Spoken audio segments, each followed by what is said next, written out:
Hi good morning friends, welcome to వామ్మో mini vlog. ఇక్కడ నేను చూపిస్తున్న ఈ ఫ్లవర్స్ అయితే అన్నీ మా చెట్టుకు పూసాయి. చామంతి పూలు చూడండి ఎంత బాగున్నాయో కదా.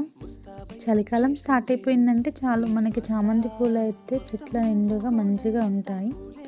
కొంతమందికి చెట్లుపై పూలు ఎక్కువగా ఉండడం లేదని, అలాగే ఫ్లవరింగ్ ఎక్కువ లేదని అంటారు కదా. అలాంటి వారి కోసం ఒక మంచి టిప్ చెప్తానండి. చామంతి ఫ్లవర్స్ ఎక్కువగా పూయడానికి ఏం చేయాలి అంటే, మనం వాటికి ఉన్న లీవ్స్ అనేటివి తెంపేయాలి.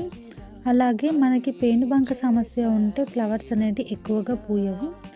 సో అలా ఉన్నవారు మన ఇంటి దగ్గర బూడిద ఉంటుంది కదా, బూడిదని కొద్దిగా చామంతి చెట్ల పైన చల్లండి.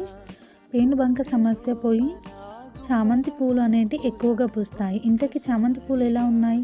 నచ్చితే like, share, subscribe. Thank you for watching.